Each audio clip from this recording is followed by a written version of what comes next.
My name is Nalani Cox. I'm the Program Manager Assistant Director of Nursing in the Referral Strategy and Performance Unit at Gold Coast Health. I've been working in this role since last year in the ADON position and was working as a nurse manager in this department as it established for the last 5 years. I think turning points in the career can come in a number of ways. For me, it's been a mixture of ones that I've created for myself, but also ones that other people have given me. I think I can talk about three really key defining moments in my career.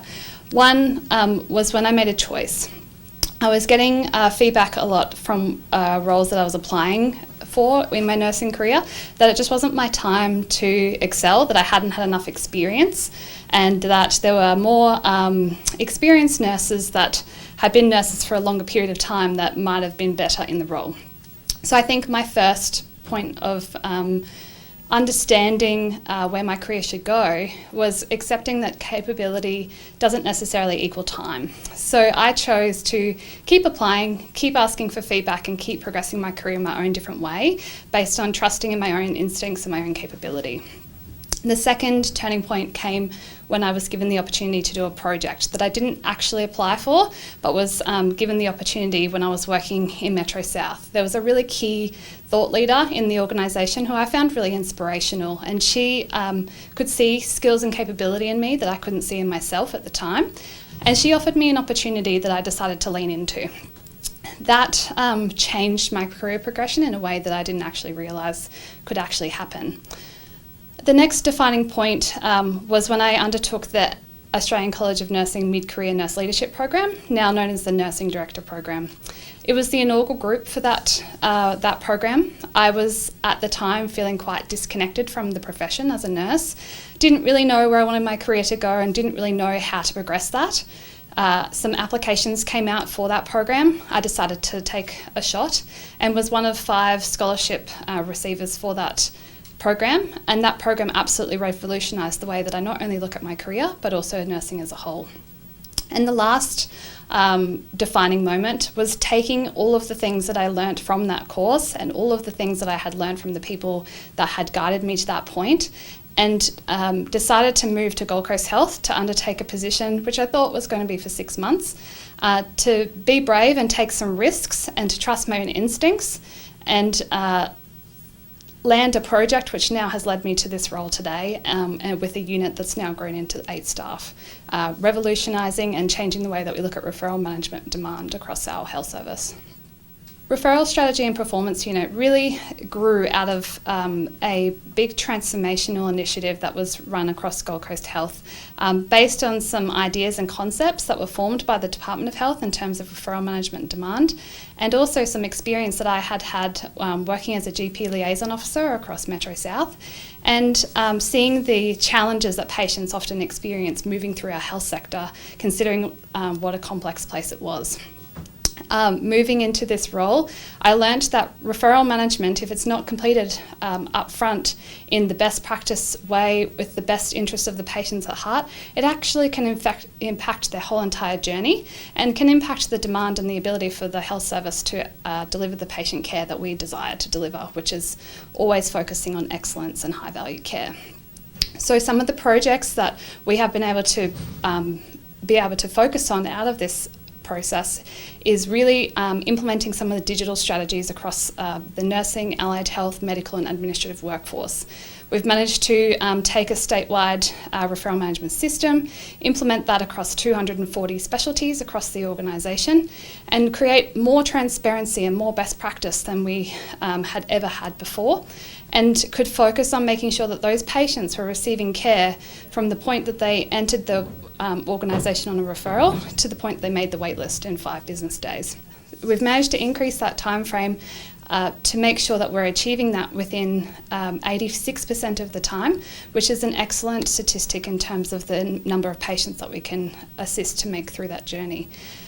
Some of the other things that we've managed to do is implement an external referral website called Refer Your Patient, which allows the organisation to demonstrate the services that we're providing, the excellence of providing in that care, but also communicate with our GPs, our external referrers and our patients around the expectations that we expect in those referrals to make sure that they're high quality and we can get those patients onto the waitlist with the right information and knowing that we're treating them the best way possible.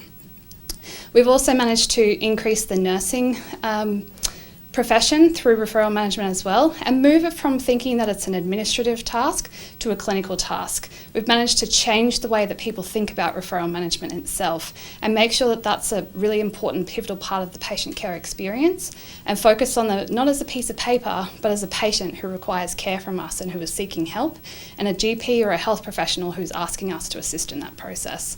And that's been a really, really exciting change transition from a not so much a physical perspective, but just a cultural perspective across the organisation.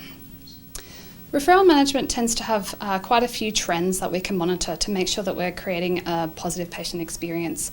One of the statewide KPIs that we have in Queensland is making sure that we're processing a referral from the point it's received to the point of waitlist or the point of decline in 5 business days.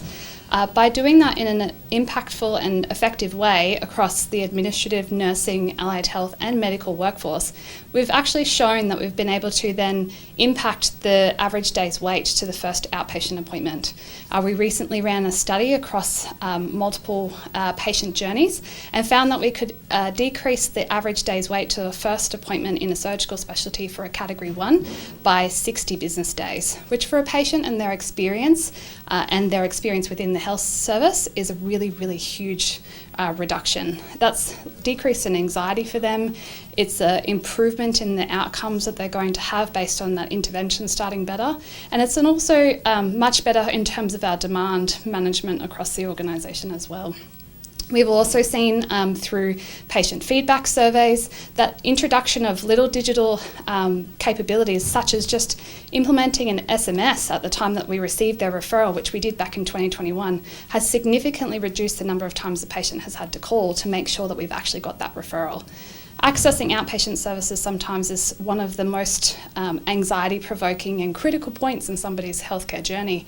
They know that they need to see a specialist, but they're not quite sure what we're doing to help them get to that point. So little basic digital implementations like that have made a really big impact to the patient journey. And then us being able to focus on that from a holistic perspective across 240 specialties across the organisation has meant that thousands of patients have had an improvement in an experience.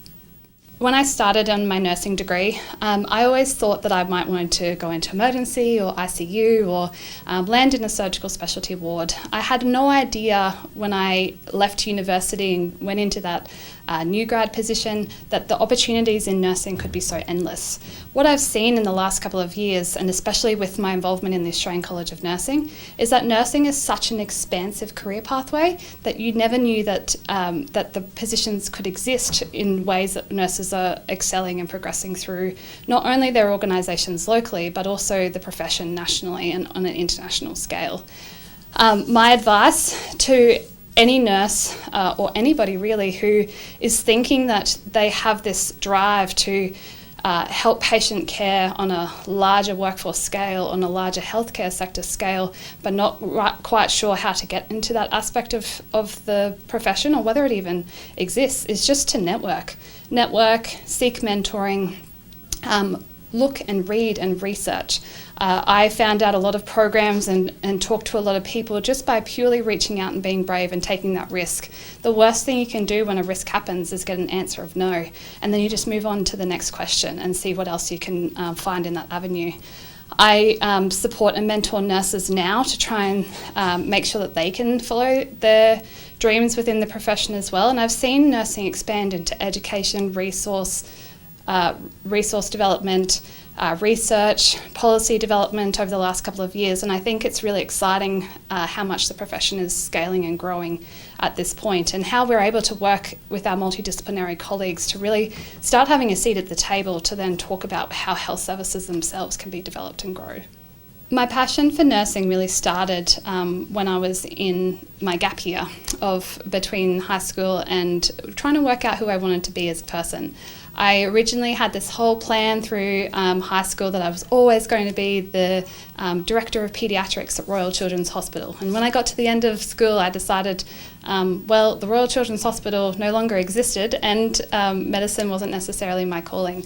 So growing up in a family where nursing was ingrained in my family. My mum's a nurse, my grandma was a nurse, my great-grandmother did some nursing as well. It just seemed like a pathway that combining my just empathy for people and my want to help people could guide me into. I actually did the dual degree of nursing and midwifery, thinking that midwifery was going to be my lifelong passion and delivering babies. And although I feel like I could do that in a heartbeat if somebody's in labour, nursing ended up opening doors for me that I never actually knew was possible.